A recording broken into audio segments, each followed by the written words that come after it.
Greetings, everyone. I am Dr. Noni Davis coming to you once again about to discuss some of the information that I'm continuously researching and learning about and sharing with you as I go on this journey and extension of my and expanding the breadth of my understanding of our African lineage and how it connects to who we are here in the United States. I am the current owner of Sya Academy, a school that was founded by my parents, William David, the late William Edward Davis, and my mother, Sylvia C. Davis. St. Sya Academy has been around for since 1996 for 28 years here, teaching African centered curriculum in all the uh, what science, English, ELA, literature, math, social studies, theater arts, and all of those things. Today, I wanted to continue this discussion about the another doctrine that I recently came across called the Hunter's Oath. I don't know how many of you are familiar with the Hunter's Oath. Um, I discussed the Kuragan Fuga, which is a document that was developed during the Malian Empire by Sunjata Keita, which would be around the 1200s. It is around the same time frame that the Magna Carta was being written in England. It is often held, the Magna Carta is often held as a document that is the first system of governance of a democratic community. Um, Last week, when I read the Mende Charter, out of which was from the ancient Malian Empire, we realized, oh, wait, there. I think there's been a mistake.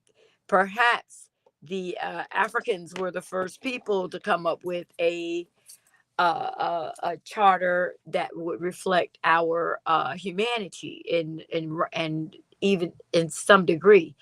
But uh, fortunately for me, when you continue to go down your little rabbit holes, you go even further. And now there is the Hunter's Oath that I have found. And I did not see a translation of it.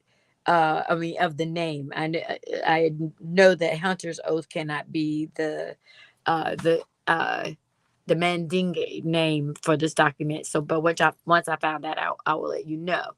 Um, Before I start, last week, one of the things that I felt impelled or what impacted me the most about this study was so often we are, European Americans have discredited Africans in so many ways. We didn't have a system of governance. You know, we had universities, but they try to act like we didn't have any universities, no systems of education, no writing systems. And we know that, through my particular class, but also the literature that's out there, in addition to what I'm saying here, has supported that. Yes, we did have universities. Yes, we did have outreach educational institutions that that were reaching out into the community. Albeit that these were organizations that centered Islam as at its root and at its core, but still there was an educational system that was being spread throughout West Africa. And while there is this Islamic bend to it, there was still a governing structure of who Africans were. And so and it was hierarchical, which is not, you know, um, not unfamiliar, because of, if it's leaning Islam, then there is going to be these stations. And I'm not saying African people didn't have these already, but this Hunter's Oath is very interesting because it is even more democratic than the Mandan Charter or the Kurukan Fuga. There is, I'm gonna read it for you because it's a very short document. This document is also considered to be part of that same era of Sunjata, but not necessarily. So I don't know how to.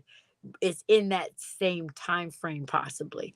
Um, as with all African documents, we know that there's a lot of pushback when ours come out from the academic community, the European academic community, because they want to disparage our uh, our documents, saying, we don't know if that's real, and we don't believe that oral traditions are true and or accurate, and there's a lot of falsification, and people can embellish and but we already know that when you read an American history textbook, that you are reading an embellishment.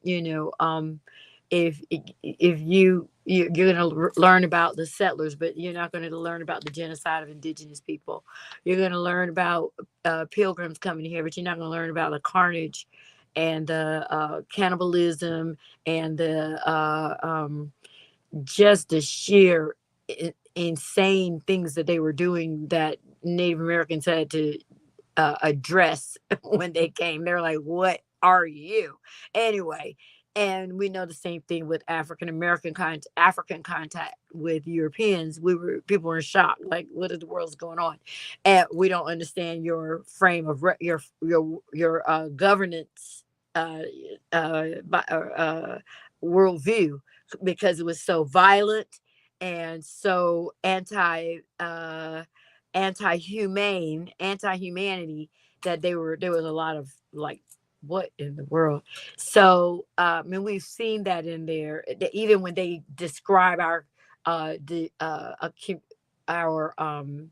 culture, there's a lot of measuring a culture by how many military people they had, and how many armies, and how many people they defeated, and how many people they conquered. Because for the West, that is the measure of how civilized you were.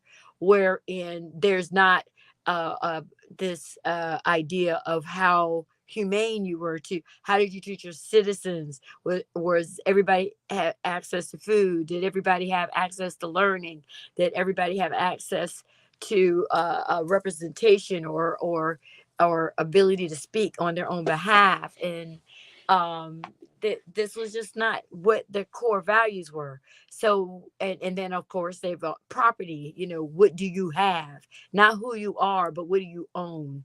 And how does that determine your space in the hierarchy? And so that's a Western worldview. And the more we need, we need to truly decolonize our minds, decolonize our world, our view of the world through the European lens, because it's very destructive, and it's all about dehumanizing and destroying the world. So, when I was reading um, this, I want to just start with the introductory statement is: the world won't listen. The Mande, Hunter's Oath, and Human Rights in translation.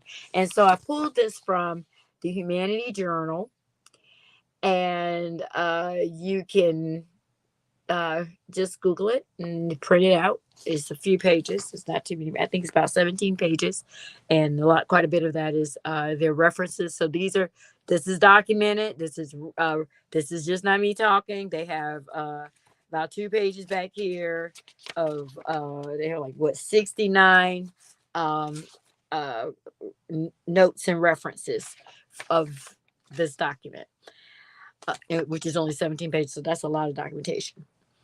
One of the first statements is, "Every life is a life," the hunters declare. "Such is the mandate oath. May the whole world hear it."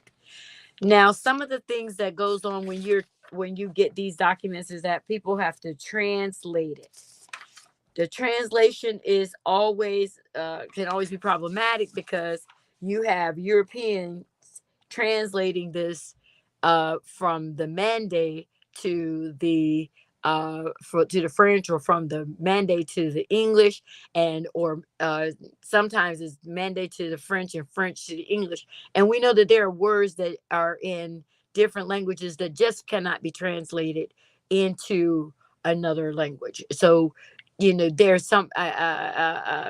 My partner is Mende, and there are words when I ask him to translate something, he has to really think about it, because he said, I don't think there's an English word for that. So he has to come up with an English phrase for that. And it still may not be an accurate reflection of what they mean in the Mende, what the Mende people may actually mean. So I'm going to read this to you, but I want you to know that this translation is actually from Mende, Mande, not Mende, like from Sierra Leone, but Mande from Mali to English. What does the O say? Okay, so this one, yeah. So it begins with this preamble. The Mandan is founded on honesty and love, on nobility and cooperation. This means that there should never again be discrimination based on descent in Mali. This was the meaning of our struggle. As such, the children of Senene and Contron, aka the hunters, proclaim to the 14 parts of the world and in the name of all the Mandan. The hunters declare that every life is a life. It is true that some have come into existence before others, but no soul is older than another, and no life is better than another. Oh my God, I was about to cry when I read this. Um, the hunters declare that every life is a life, that for every injury, amends must be made. That being so, let no one bicker with their neighbor, let no one trouble their neighbor, let no one harass their neighbor. The hunters declare that everyone should watch over their neighbors, that everyone should respect their parents, that everyone should educate their children, that everyone should look after the members of their households. The hunters declare that everyone should watch over their fatherland, understanding by country or fatherland is really meant the people, because a country without people, or one that has been abandoned, that country and the land itself will only know regret. The hunters declare that hunger is an evil thing, that slavery is an evil thing, that in this lowly world where there is no greater evil than these two things together, that so long as we hold the quiver and the bow, hunger will never again kill in the Mandan. Should drought return, that war will never again destroy a village in the Mandan, so that its people can be taken as slaves. That in the Mandan, no one will ever again put iron in the mouths of others in order to sell them, and that no one in the Mandan will ever again be beaten or killed for being the child of a slave. The hunters declare that as of today, slavery is uprooted. Within the frontiers of the Mandan, that slave raiding ends today in the Mandan, that the scourge of poverty ends today in the Mandan. Hunger is a bad thing, and the hungry know no dignity. Poverty is a bad thing, and the poor know no respite. The slave knows no respect anywhere in this world. Those who came before us say a person's body and bones and flesh and marrow and sinews and skin and hair is sustained by toil and water. But a person's soul is sustained by three things: to see whom it wants to see, to say what it wants to say, to do what it wants to do. If the soul must do without one of these things, it will suffer, it will weaken. Thus, the hunters declare that everyone's happiness is their own, and everyone is free to respect the taboos of their fatherland, that everyone is free to dispose of their own property. Such is the mandate oath. May the whole world hear it. And so that's the oath. That's the hunter's oath. And if we go line by line, where it says the mandate is founded on honesty and love, on nobility and cooperation. One of the things that we know about that is a clear difference between the Western I, me, myself, and the African worldview is we, us, Ubuntu, all of us, is this. It's founded on honesty and love and nobility and cooperation. You can, if you have community, you have to have honesty. In order to have community, you have to have love and respect. In order to have community, you have to be a noble person, not this person of high ranking, but your character. You are noble by birth because you are of a person of good character. And we collaborate, we work together. And that is something that we have aspired to do here at St. Sya. I don't have these extreme behavior problems because the thrust of our school is to honor the humanity in each child, and that respect has to go both ways. I respect you, you got to respect me. And because I'm an elder now, I have a little bit more respect, but I cannot disavow your humanity. um the hundreds declare that every life is a life. It is true that some have come into existence before others, but no soul is older than another and no life is better than another. um I try to teach my children, my students, listen, all life. When you are outside, if you're dropping trash outside on the ground, you are you. We've got mother birds and other life forms that are out there trying to feed their children. Don't leave that out there because they'll use it as part of their nest. They will uh, eat it by accident. They can get sick, and so we have to be mindful that we're not the only life force. We are of we are part of a living community of factors that may be alive and abiotic factors, those things which are not alive, but without them we would not be able to survive. We have to have air. Air is not a living thing. We have to have water. Water is not considered a living thing. And we have to have the soil, which is not considered to be a living thing, but without them we would not survive. Um and so life is a life. And so this is startling. Okay, that every life is a life, that for every injury amends must be made, that being so, let no one bicker with their neighbor, let no one trouble their neighbors, and no one harass their neighbors. And so this takes me back to my aunt. One of the admonitions is, I have not overstepped the boundaries of my concern. And so you have to respect in your community. We don't need to berate and dismiss and diminish and disrespect and be in negative interactions with people who live in our community.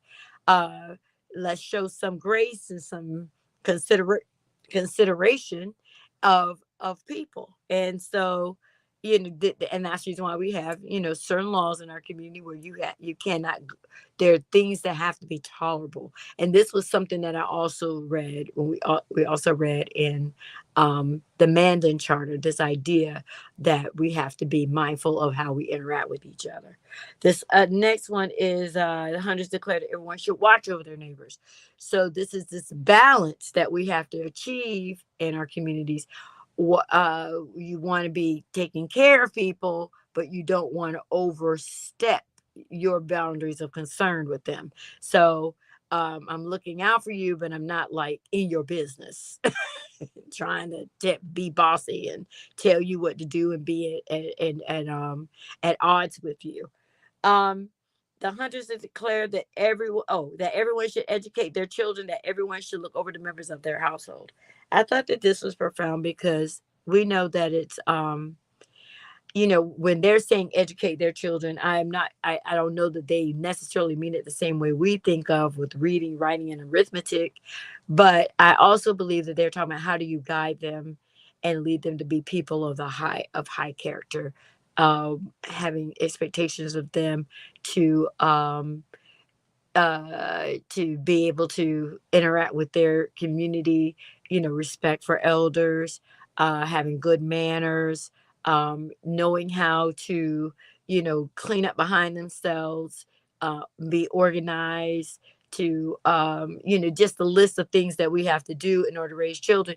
And in our culture, that would be making sure, ensuring that our children have a quality education. And for African American children, African American parents and families need to make sure that their children have an understanding of and African their African American history and the history of this country. And when possible, as much as possible, learn about the history of other cultures as well. But your primary, because of our African heritage, needs to begin with who we are. And then you can see, make these through lines of who else, what were some of the things that we did that were similar to other people, and then what were some of the differences in our approaches, and what were their core values. And so I think more importantly, that is what we need to be learning. The hunters declared that hunger is an evil thing, and that slavery is an evil thing, that in this lowly world there is no greater evil, that hunger and slavery are are the most evil things you can do on the planet. I agree with that. Um, we know that the separation of families and the destructions of communities, and for no other reason, is except to somebody else's benefit, is ridiculous. Um, It says hunger will never again kill the Mandan. Should drought return, that war will never again destroy a village in the Mandan, so that his people can be taken as slaves. That in the Mandan, no one will ever again put iron in the mouths of others in order to sell them, and that no one in the Mandan will ever again be beaten or killed for being the child of a slave. So that is probably one of the most revolutionary statements in this document, that there is this broad blanket address of enslavement of other people and the inhumane treatment of other people. And so if this document is going back to um the 1200s or the 1300s, this is the first one that is expressing um the horror of this treatment of other people, this inhumane treatment of others. um, the hunters declare to that today, uh, as of today, slavery is uprooted within the frontiers of the Mandan, that the slave raiding ends today in the Mandan, that the scourge of poverty ends today in the Mandan. Hunger is a bad thing, and the hungry know no dignity. Poverty is a bad thing, and the poor have no respite, and the slave knows no respect anywhere in the world. So they want to do it. So this one says we must make sure that people can have their basic needs of food, that basic needs of a home, of clothing, of shelter, of access to food, and then their own humanity. They should not be enslaved, because they ought to be able to have their freedom.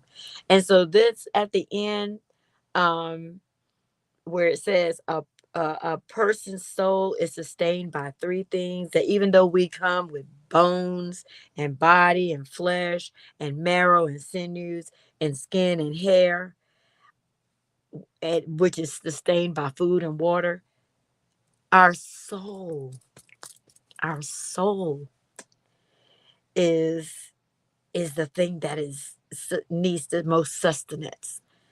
Oh, and thus the hunters declare that everyone's happiness is their own.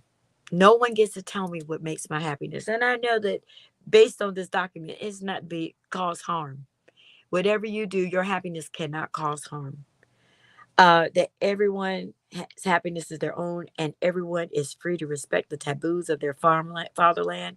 In other words, no one gets to tell me what spiritual practice I need to have. Uh, and that everyone is free to dispose of their own property. If it belongs to me, I can do with it what I want. And such is the mandate oath. And so this, we know that this is not a document of violence. It's not a document of imposing on other people. It's a document of people truly being able to live in their own freedom, and allow them to determine what that is. And if you're Mande, you live that way. If you're Fula, you have a right to your ways. If you are Wolof, if you're Serikule, if you're whatever, these people knew within this massive empire that was the size of I think I said it, Portugal, France, Spain, and those three, yeah, Portugal, Spain, France, and England all put together. Um, then this was a million, probably a million people in this empire, and this is the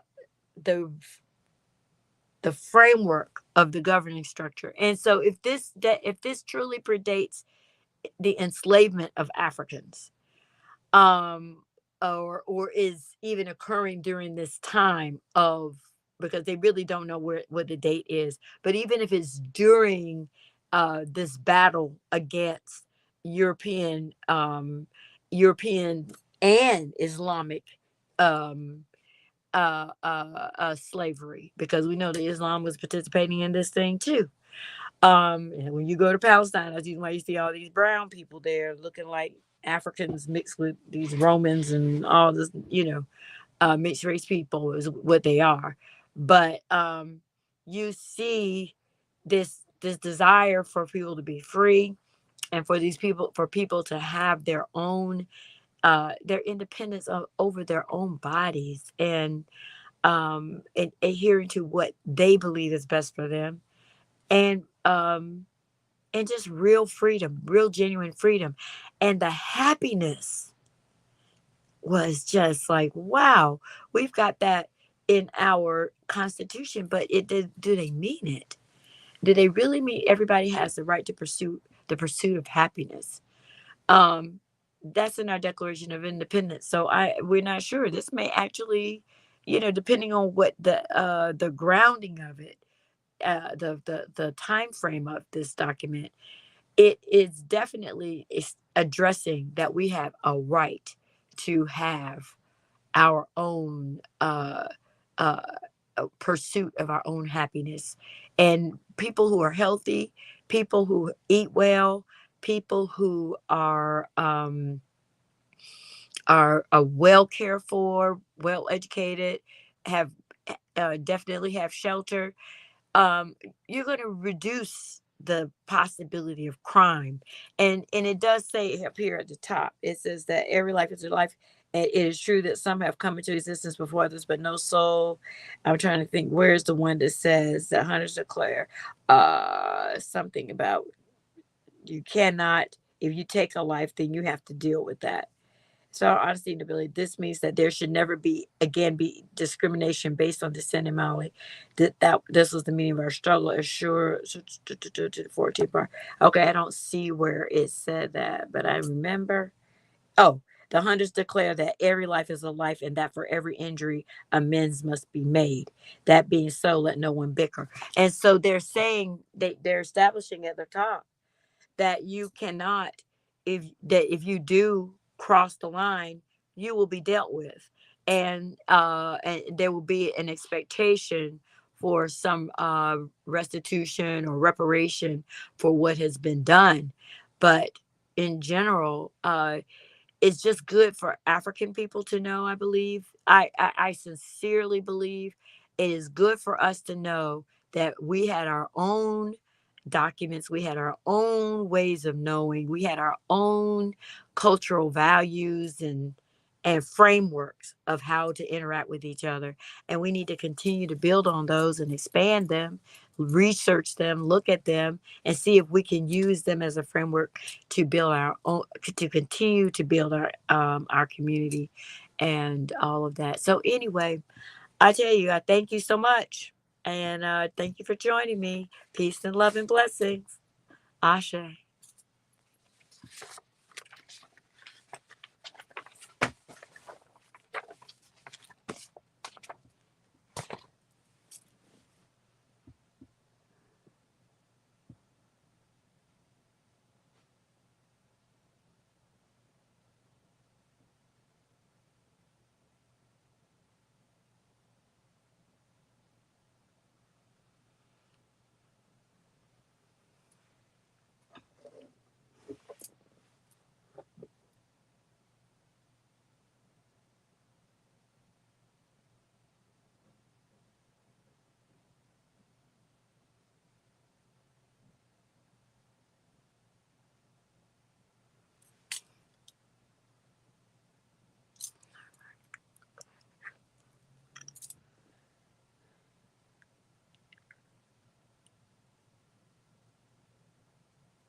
I'm a St. Sya student. Of course I walk into the sound of drums. I'm a St. Sya student. Of course I know my mom.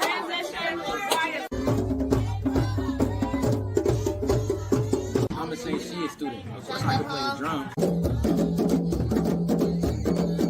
I'm a St. Sya student. Of course I can work with my hands. I'm a St. Sya student.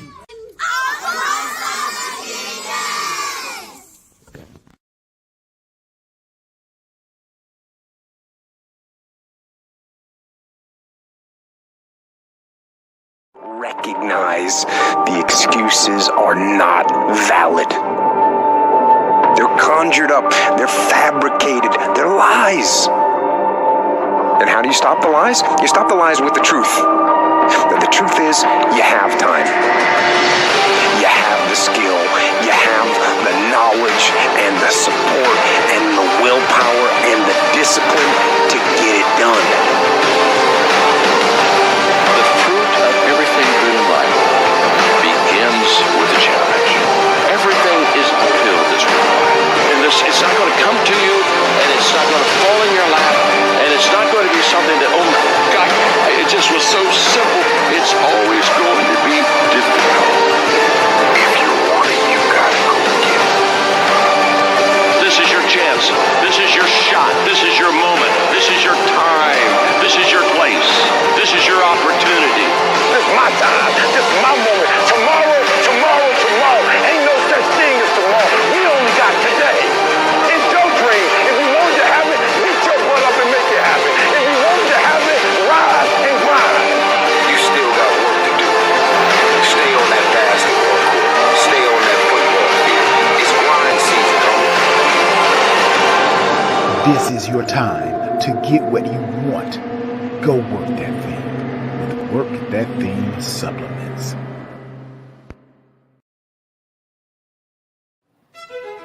One day, we won't need this day. We won't need a day to celebrate how far we've come. We won't need a day to prove we're just as fast or strong or skilled. We won't need a day to relive the comebacks, the firsts, or the titles we've won. We won't need a day to rally behind the ones fighting to change the rules. One day, we won't need this day at all, because one day, this day, will be our everyday.